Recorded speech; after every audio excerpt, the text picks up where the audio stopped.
오늘 책은 지난 시간에 이어서 21세기 북스에서 출간하고 정명섭 작가님이 쓴 1분 조선왕조실록 중에 세종편입니다. 저번에는 일을 잘하는 황희의 이야기였는데 오늘은 세종의 남자로 불리면서 세종에 의해 노동력을 꾸준히 착취당한 또 한 명의 유명인 장영실에 대해 알아보려고 합니다. 되게 후덕하게 생기셨죠? 뭔가 딱 봐도 뭔가 문신처럼 생겼는데 공돌이였다니? 최근 개봉한 영화 천문도 장영실에 대한 이야기라고 하니까 오늘 컨텐츠랑 영화를 비교해보는 것도 재미있을 것 같아요. 자, 그리고 여러분들 이 오늘 컨텐츠를 듣기 전에 먼저 아셔야 할 점은 장영실이라는 인물은 상당히 기이한 인물이라는 겁니다. 과학 선현이라고 불릴 만큼 유명세는 엄청나지만 정확하게 알려진 게 얼마 없습니다.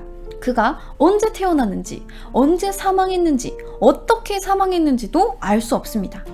생몰 연대도 알 수 없는 데다가 조선 최고의 과학자라고 불리긴 하지만 어떻게 그 모든 과학적 지식을 습득했는지도 우리는 알 수 없습니다. 우리는 그저 확실하게 밝혀진 점과 제기되는 의혹들 사이에서 그나마 가능성이 있는 이야기로 그의 삶을 추정 정도 해볼 수 있겠죠.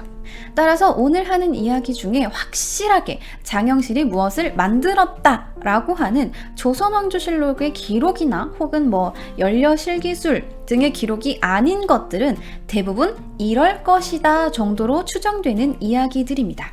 자, 그래서 오늘 이야기 시작하도록 하겠습니다. 자, 일단 장영실 여러분들 다들 아시다시피 관노였습니다.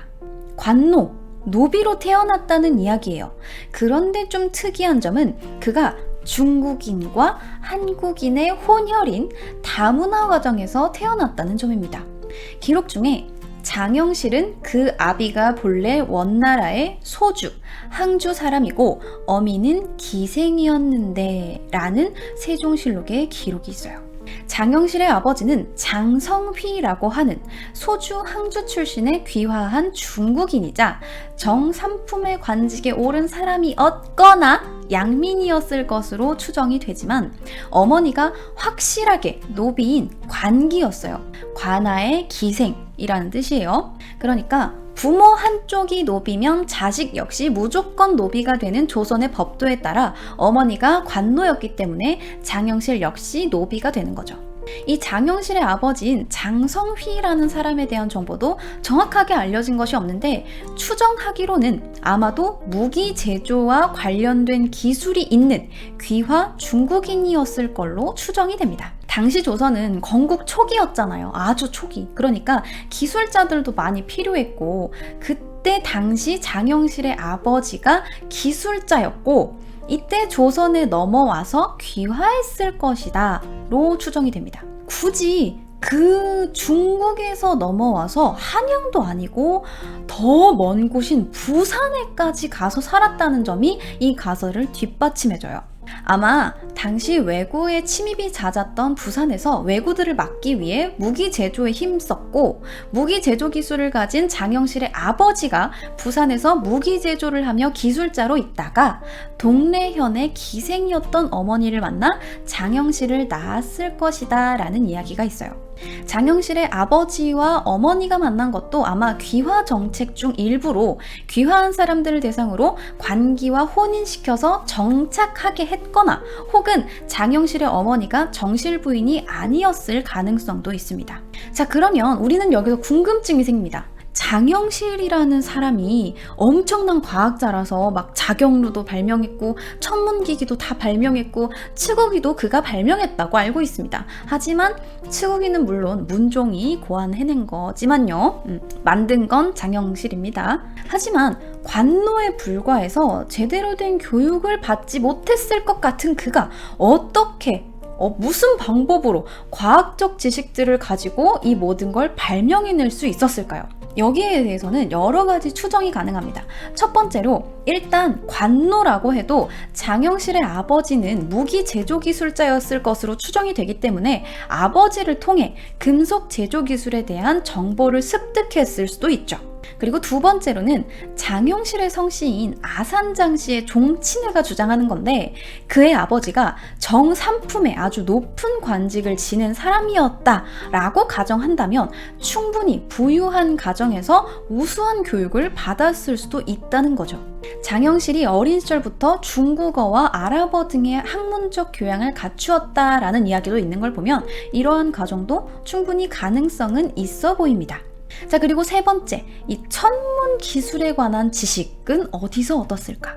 장영실에게는 사촌 여동생이 있었는데 그 사촌 여동생의 남편이 바로 김담이었다는 겁니다. 그래서 그에게 배웠을 수도 있다라는 거죠. 이 김담이라는 사람은 조선시대의 문신이자 유학자이자 수학자이자 천문학자였습니다. 엄청나죠? 세종에게 총애받았던 인물이며 이순지, 이천 등과 함께 세종을 위해서 일했고, 이순지와는 함께 이제 조선의 최초의 달력, 역법을 만든 베이스인 칠정산을 저술한 사람이기도 합니다. 이 사람이 1435년 세종 17년에 과거에 급제했는데 그 해 문과에서 1등이 성삼문, 2등이 김담, 3등이 이계였어요. 그래서 세종시대에 장영실과 더불어 과학 3인방이 있었으니 그들이 바로 이순지, 김담, 이천이었습니다. 그래서 이 김담은 이순지와 함께 당대의 가장 뛰어난 천문학자로 천문, 역법 사업에 크게 공헌한 사람이기도 해요. 그래서 아무리 사촌이기는 하나 김담과의 교류가 아예 없진 않았을 테고 덕분에 천문이나 과학 쪽에 기본 지식을 가질 수 있었을 수도 있다는 거죠. 자, 그리고 가장 중요한 건 여러분들, 우리는 장영실이 모든 물건을 스스로 발명했다라고 알고 있지만 사실 세종은 장영실에게 모든 걸 다 그냥 처음부터 끝까지 맡기진 않았다는 거예요. 이론으로 연구하는 쪽이 따로 있었고 그걸 이제 재현해내는 팀이 따로 있었던 겁니다. 고로 연구팀이 이론적으로 연구를 해오면 장영실이 그걸 만들어냈고 장영실의 후견인 역할을 했으며 특이하게도 무신이지만 금속 활자의 조예가 깊어서 인쇄술 발달에 크게 공헌한 이천이라는 인물과 함께 나중에 이제 책을 찍어낼 수 있는 주작 20여만 자를 만들었던 것 등으로 보아 장영실은 발명가이기는 하나 과학적으로 스스로 대단한 발명을 했다라기보다는 세종이 이러이러한 물시계가 있었으면 좋겠다라고 이야기를 하면 이론팀이 열심히 연구를 하고 장영실이 그걸 현실로 만들어낸 거죠. 때문에 최근에는 장영실을 금속 제작 혹은 제작 기술자 정도로 보는 게 좀 더 옳다라는 의견도 제기가 되고 있습니다. 네, 그냥 디자인팀과 개발팀 정도인 거죠. 물론 어떤 물건을 만들 때 이 원리를 이해하기 위해서는 기본적인 과학 지식이 뒷받침되어야 하고 기술력 역시 뛰어나야 한다는 것도 맞죠. 그러니까 장영실이 그냥 별거 아니고 그냥 그냥 제조 기술자 정도다가 아니라 충분히 이제 과학적인 지식을 갖고 상당히 뛰어난 인물이기는 하지만 그가 100% 모든 걸 다 발명해내지는 않았다 정도입니다. 이후에 어찌되었든 장영실은 세종이 말하는 모든 것을 다 만들어냈습니다. 때문에 세종은 그에게 각종 잡일을 다 맡겼는데 이게 어느 정도의 잡일을 맡겼냐면 진짜 그냥 잡일이에요. 어느 지역에서 청옥을 이렇게 딱 진상을 한 거야. 이 지역에서 청옥이 나옵니다. 그래서 청옥을 딱 세종한테 진상을 하니까 장영실을 딱 보내서 청옥을 캐와! 이렇게 해서 이 청옥을 캐오는 일을 맡기기도 하고 중국의 어떤 금속 제조 기술자, 금속 전문가들이 오랑캐의 포로가 됐다가 조선으로 도망쳐 오자 또 장영실을 보내서 돌에서 금과 은을 추출하는 재련 기술을 배우도록 하는 등의 일을 시키기도 했습니다. 장영실 역시 황희와 더불어 세종에게 빡세게 굴려졌던 인물 중 한 명이었던 거죠. 그래서 황희가 문과 쪽으로 세종의 뜻을 펼치게 해주었던 인물이라면 장영실은 공돌이 쪽으로, 그러니까 기술 쪽으로 세종이 생각했던 기기들을 만들어준 인물입니다. 그리하여 세종의 총애를 한 몸에 받게 되니 이런 기록이 있어요. 영실의 사람됨이 비단 공교한 솜씨만 있는 것이 아니라 성질까지 똑똑하다 라는 것도 있고 세종은 자경루, 간의대, 흠경각, 앙부일구 등을 제작하였는데 만든 것이 극히 정밀하고 세밀하였으며 모두가 왕의 뜻에서 나온 것이었다. 많은 기술자들이 있었으나 임금의 뜻을 맞추는 이가 없었는데 오직 장영실이 세종의 지혜를 받들어 기묘한 솜씨를 다하여 부합되지 않음이 없었으므로 세종이 매우 소중히 여겼다. 사람들이 모두 말하기를 장영실은 시대를 위해 태어난 인물이다 라는 조선왕조실록의 기록이나 연려실기술의 기록이 존재하고 있습니다. 자, 그래서 이렇게 세종의 이쁨을 받아서 밤이고 낮이고 굴려질 수밖에 없었던 인물이었던 거죠. 거의 그냥 반강제로 업적을 획득한 겁니다. 그리하여 장영실은 관노에서 상의원 별좌가 됩니다.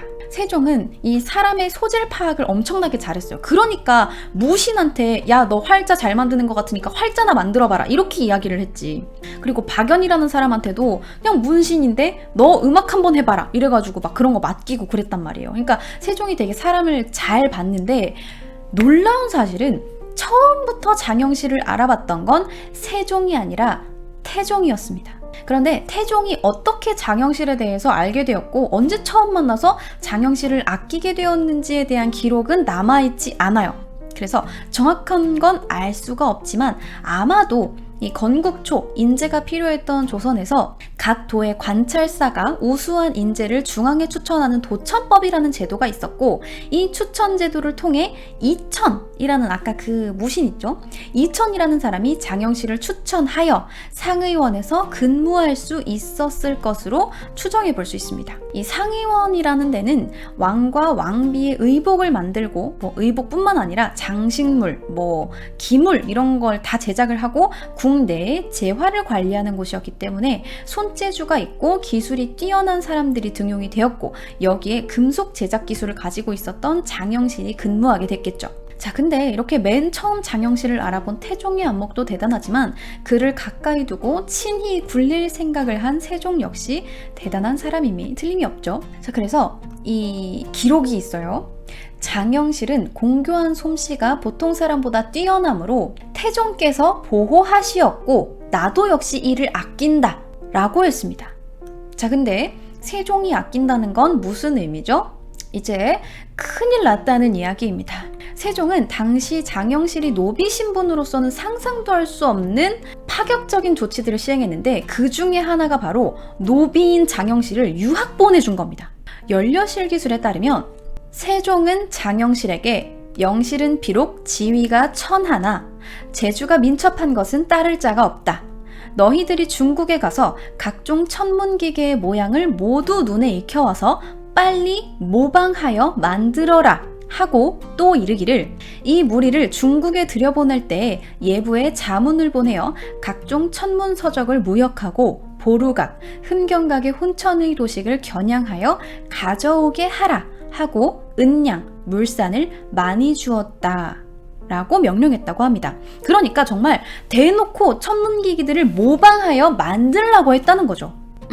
거의 그러니까 정확하게 유학이라기보다는 명나라의 기술을 훔쳐오기 위한 산업 스파이 같은 그런 느낌이 조금 있었습니다. 좋게 이야기하면 기술직 파견 정도가 되겠죠. 그리하여 장영실은 노비 출신으로서는 최초로 유학을 가서 천문과 관련된 책을 수집하고 그 책을 토대로 천문기구를 연구하고 본 것을 그대로 재현하기에 이릅니다. 자, 그리고 세종은 자신의 뜻을 펼치게 해준 장영실을 관노에서 벗어나는 것으로 그냥 만족하지 않고 관직까지 주려고 했습니다. 그러니까 완전히 수직 상승한 거예요. 완전 여기 노비 바닥이에요, 바닥. 뭐 노비 뭐 2명에 말 한 필 뭐 이런 정도로 그냥 진짜 매매가 가능한 인간 이하 이 노비들을 그냥 양민도 아니고 평민도 아니고 관직을 주려고 했어요. 진짜 노비에서 양반까지 올라간 거지. 근데 여기에서 노비가 양반이 되는 일에 반감을 가지고 있었던 관리들이 엄청나게 반발을 했어요. 당연하겠죠. 그냥 노비였는데 갑자기 양반이 되면 이 일을 시작으로 또 얼마나 많은 노비들이 양반이 되려고 하겠어요. 그건 안 되지. 안 될 말이지. 애초에 훈민정음을 왜 창제에 반대한 거예요. 물론 명나라의 눈치를 본 것도 이유가 있었겠지만 이 글이라는 건 사대부들의 것이고 글을 익혔기 때문에 그들 위에 군림할 수 있고 당연히 과거를 볼 수 있고 이 기반이 되는 거잖아요. 밥줄이잖아, 밥줄. 글을 안다는 건 밥줄이 될 수 있다는 이야기였기 때문에 이 관리들이 다 반대한 거잖아요. 극심한 신분사회에서 노비가 양반이 된다? 말도 안 되는 거지. 아니 되옵니다, 전하. 죽여주시옵소서, 전하. 막 이런 얘기를 다 했는데 여기서 이제 또 우리 전에 배웠잖아요. 황희가 딱 한마디 합니다. 과거에 전례가 있습니다. 양 시키시죠? 이렇게 딱 해가지고 결국 관직을 주는 것에 성공한 세종은 문신들이 너무 반발이 심하니까 나중에 이거를 좀 의식을 해서 처음 주려고 했던 종오품 상의원 별좌에서 정오품 사직자리를 주게 됩니다. 좀 이상하죠? 종오품 상의원 별좌에서 그렇게 사람들이 반발했는데 정오품 사직자리는 뭐라고 하지 않았을까요? 자, 여기서 잠깐 헷갈리시는 분들을 위해서 정은 뭐고 종은 뭐예요? 정일품, 종일품, 정이품, 종이품, 정삼품, 종삼품입니다. 자, 이제 아시겠죠? 자, 이게 바로 무반직과 문반직의 차이입니다. 문신들은 자신들의 권력이 나누어지는 것을 원치 않았고 무신들은 그러한 견제가 조금 적었기 때문에 오히려 더 높은 관직인 정오품 사직이 될 수 있었던 겁니다. 그리고 그 이후에도 장영실은 승승장구하여 정사품 호군, 종삼품 대호군 자리에까지 오르게 됩니다. 지금으로 따지면 종삼품은 장관급 정도가 될 수 있겠네요. 네, 대단하죠? 대단하게 승진을 한 겁니다. 자, 그리하여 우리가 알고 있는 장영실의 활약이 시작됩니다. 대표적으로 날이 흐리거나 밤에는 볼 수 없었던 해시계를 대신해서 자동으로 종을 치는 자동 물시계인 자경루와 해시계인 앙부일구가 있죠. 이에 관해서 이 조선왕조실록 책에는 이러한 대목이 나옵니다. 53. 물시계 사용 1434년 7월 1일 이날부터 새로 만든 무기, 물시계를 사용했다. 당시 시간을 측정할 수 있는 방법은 해시계와 물시계뿐이었다. 정밀한 물시계를 만들라는 세종의 지시를 받은 장영실 등이 연구 끝에 새로운 물시계를 만든 것이다. 떨어지는 물의 부력을 이용해 나무로 만든 인형이 북과 종을 치면서 시간을 알렸다. 인형 주변에는 시간을 상징하기도 하는 12간지의 동물을 배치해 정확한 시간을 알 수 있도록 했다. 이 누기를 사용하기 위해 보루각이라는 전각이 새로 건축되었다. 55. 앙부일구 제작 1434년 10월 2일 이날 장영실이 만든 새로운 해시계 앙부일구를 종로와 해정교 앞에 설치했다. 해시계는 여러 형태가 있었지만 앙부일구는 가마솥 모양의 오목한 형태로 만들어졌고 테두리에 시간을 표시했다. 뾰족한 막대기의 그림자가 해의 위치에 따라 이동하면서 시간을 측정하는 방식을 취했다. 물시계가 궁궐 안에서 시간을 알려주는 구실을 했다면 이 해시계는 길거리에 세워져서 백성들이 시간을 알 수 있도록 했다. 후대에는 휴대용 해시계도 만들어졌다. 대단하지 않습니까? 1434년 7월에 자경루가 완성이 되어 새롭게 사용되기 시작했는데 그 후 3개월 만에 앙부일구가 완성되어 설치됐다고 합니다. 얼마나 사람을 굴렸으면요. 대단합니다. 자, 이 자경루와 앙부일구 외에도 장영실이 만들어낸 것 중 주요한 것은 천문기기입니다. 세종은 우리나라에 맞게 한양을 기준으로 새로운 달력을 만들려는 시도를 했으며 그 기초 사업으로 진행된 것이 바로 천문을 직접 관측하는 간의대 사업이었습니다. 그러나 명나라의 풍속 및 법률을 정리해 놓은 야획편에 보면은 명나라 황제의 허락 없이는 아무도 천문학 공부를 할 수 없으며 달력을 만들다 발각되면 사형에 처한다라고 되어 있습니다. 특히나 명나라는 중국의 역대 왕조 중에서도 천문과 역법의 독립을 가장 엄하게 금하고 있었는데 이 중국과 조선은 지리적으로 조건이 다르잖아요. 그래서 명나라와 이 조선이 역법과 천문학이 그대로 똑같지가 않은 거예요. 그러니까 그대로 가져와서 쓸 수가 없는 거예요. 조선에 그대로 적용시키기에는 무리가 있었고, 동지사가 이 중국에서 달력을 받아와요. 뭐 110부였나? 이렇게 해가지고 그걸 받아와. 왜냐하면 언제 씨 뿌리는지 알아야 되고, 언제 물 주는지 알아야 되고, 언제 수확하는지를 알아야 되니까 그 달력이 있어야지 우리는 그 밭을 읽을 수 있으니까요. 그래서 이 중국에서 달력을 받아서 오는데, 동지사가 중국 명나라까지 가가지고 자, 여기 달력을 받아왔습니다 하면 정초가 지나 있는 거야. 그러니까 정말 불편한 점이 한둘이 아니었던 거죠. 그래서 천문 사업을 숨겼다라는 정확한 기록은 없지만, 천문, 역법은 중국 황제의 고유 권한이었고 황제만이 달력을 반포할 수 있었던 데다가 중국이나 우리나라에서도 국가에서 통제하던 학문이었기 때문에 당연히 신하들이 새로운 독자적인 역법 추진에 반대를 했습니다. 그래서 세종은 명나라에 알리지 않고 그 집현전 학자들 있죠. 내 새끼들, 우리 그 갈리는 친구들, 집현전 학자들을 중심으로 이론팀과 실무팀을 꾸려서 독립적인 사업으로 간이대 사업을 추진했을 겁니다. 이후 천문 관측이 끝난 뒤 세종은 간이대를 헐어버리고 경복궁의 가장 구석진 끝에 옮겨짓게 되는데, 그 옮겨질 때 이렇게 이야기해요. 이 간이대가 경회로에 세워져 있어 중국 사신으로 하여금 보게 하는 것이 불가하므로 내 본래부터 옮겨 지으려 하였다 라고 했습니다. 그러니까 아주 명백히 명나라를 의식했다라는 걸 알 수 있죠.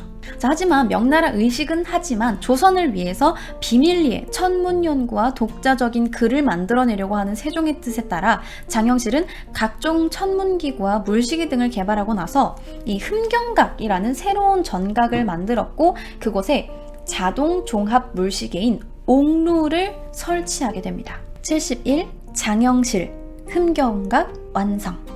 1438년 1월 7일 이날 장영실이 경복궁 침전인 천추전 서쪽들의 흠경각을 완성했다. 우승지 김돈이 쓴 흠경각기를 보면 흠경각은 세종 때 개발된 각종 천문기구들과 물시계의 기능을 합한 새로운 기계를 위해 세운 것이다. 흠경각에는 1434년 개발된 물시계보다 더 정교하고 아름다운 물시계가 설치되어 있어 인형들이 종과 북을 쳐서 시간을 알렸다. 흠경각이라는 이름은 서경의 요전편에 공경함을 하늘과 같이 하여 백성들에게 시간을 알려준다 라는 구절에서 따온 것이다. 세종은 이러한 자신만의 공돌이 장영실을 매우 아껴서 임금이 신하와 함께 사냥을 하면서 무예를 닦던 행사인 강무라는 걸 할 때도 내시 대신 장영실을 옆에 두고 명령을 전달할 정도였습니다. 이 당시에 내시의 역할은 정말 엄청났단 말이에요. 정말 졸졸졸졸 왕 옆에 따라다니면서 명령 하달 받고 명령 내리고 왕이 불편한 거 없게 직접 하고 이런 거 했단 말이에요. 그러니까 진짜 완전히 최측근이었다는 이야기죠. 자, 근데 이렇게 열심히 나라와 세종을 위해서 일을 하면서 각종 기록에 이름을 남긴 장영실은 정삼품 대호분의 자리에 올랐다가 갑자기 한순간 사라져버립니다. 일명 장영실 미스테리입니다. 이유는 바로 왕이 타는 가마인 아녀를 제작함에 있어 제작을 소홀히 했다라는 것인데, 조선왕조실록에는 이렇게 기록되어 있습니다. 대호군 장영실이 아녀를 감조하였는데 견실하지 못하고 부러지고 허물어졌으므로 의금부에 내려 국문하게 하였다. 자, 그런데 여기서부터 장영실 미스테리가 시작됩니다. 자, 일단 세종이 직접 아녀에 타지는 않았습니다. 근데 영화에서는, 여기서 영화 이야기를 잠깐 하면 이제 천문에서는 세종이 직접 타고 가다가 아녀가 부서졌다 라는 식으로 표현이 되어 있는데, 그거는 이제 영화를 위한 극적인 연출이었겠죠. 거의 그냥 암살이에요. 이 정도면은. 그리고 그게 여기는 정확하게 나오지 않아요. 그냥 뭐 부러지고 허물어졌다 정도로 나와 있는데, 이게 정말로 와그작 부서졌는지 아니면 뭐 지지하고 있는 무언가 나무가 이렇게 떡 부러졌는지 정확하게 알 수는 없어요. 아마 시험 운행을 하다가 부서졌겠죠. 정말 세종이 타고 있었는데 부서졌다? 그러면 사형입니다. 장영실이고 뭐고 없었을 거예요. 특이한 건 이 아녀 있잖아요. 가마가 정확하게 이제 그냥 만들다가 부서졌다 라고만 나와 있어서 어떤 가마인지는 나와 있지 않은데, 전해져 내려오는 이야기 이런 거에 따르면 또 이제 약간 자동으로 가는 가마 요런 거를 또 구상을 했다고 해요. 완전 자동은 아니었겠지만 바퀴가 달려서 좀 더 편하게 갈 수 있었겠죠. 뭐 정확하게는 알 수 없지만 어쨌든 근데 여기서 장영실은 아녀를 만들다가 아녀가 부실하다, 이건 다시 만들어야 된다 라고 제안을 했어요. 근데 여기서 같은 대호군 직책에 있었던 조순생이라는 사람이 반드시 부러지거나 부서지지 않을 것이요 라고 이야기를 했다고 합니다. 이 조순생이라는 사람이 상당히 특이한 인물이에요. 같은 대호군 위치에 있는 사람이긴 한데 이 장영실은 노비 신분에서 아득바득 올라온 인물이고, 조순생은 개국공신의 손자예요. 그리고 이 아녀 사건 이후에도 승승장구하는 인물입니다. 그리고 이 조순생이라는 인물은 그냥 같은 대호군이라서 가마를 같이 제작한 사람이 아니에요. 이 사람은 말을 관리하는 위치에 있는 대호군이었어요. 그러니까 정확하게 이 가마를 만듦에 있어서 발언권이 그렇게 강한 사람이 아니란 말이에요.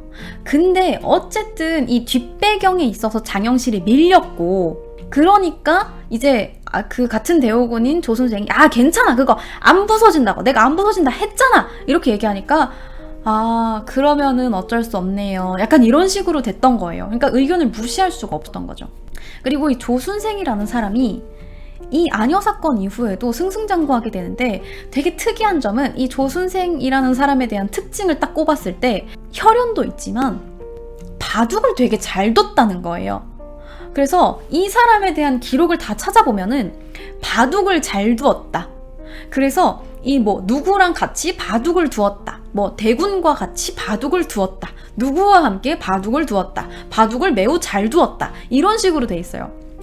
그래서 실질적으로 능력도 없으면서 바둑 여기저기 막 약간 높은 사람이랑 바둑 두고 그러면서 이 약간 직책 따먹기 같은 그런 걸 했다라고 비난하는 사람들도 있어요.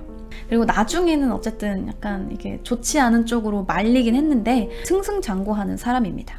자, 그리하여 조순생의 요 입 터는 거 반드시 부서지거나 하지 않을 것이다, 요 한마디 때문에 모두가 의금부에 끌려갑니다. 그리고 이러한 기록이 남게 되죠.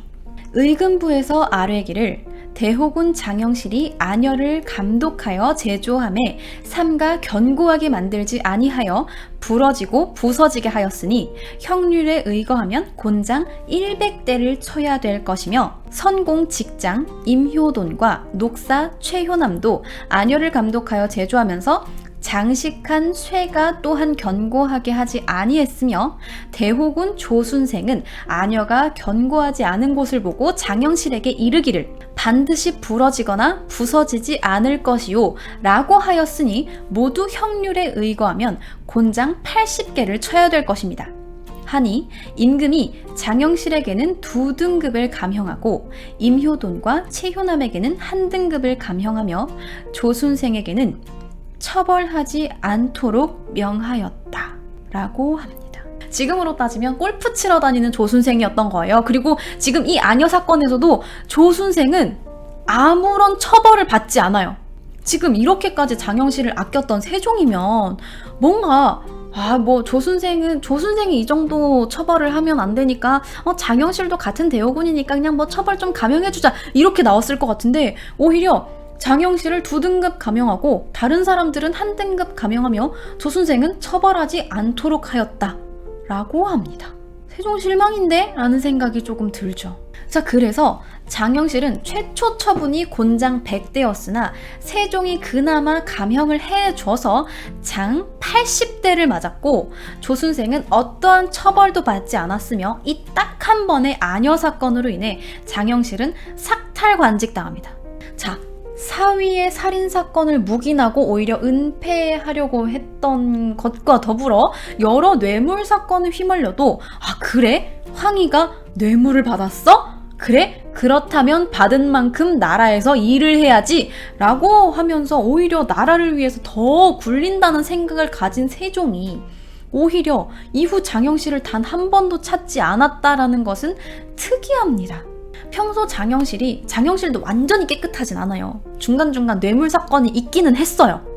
근데 확실한 건 알 수 없지만 뇌물 사건이나 다른 좋지 않은 사건에 휘말린 적이 있었을 때도 특별히 다른 이들과는 달리 직첩을 거두게 하지 말고 그냥 벌금형으로만 처리하자라는 관용을 보였기 때문에 이러한 세종의 처분은 매우 이상합니다.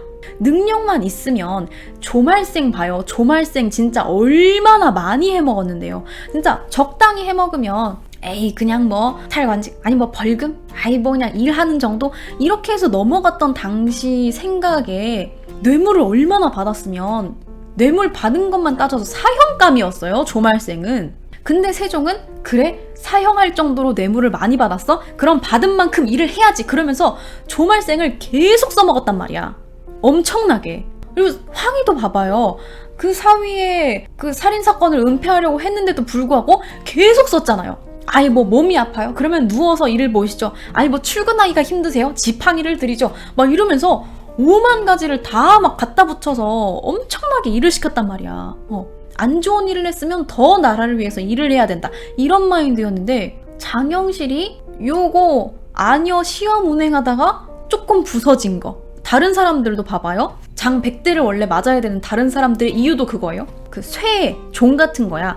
쇠붙이를 제대로 관리 감독하지 않았다.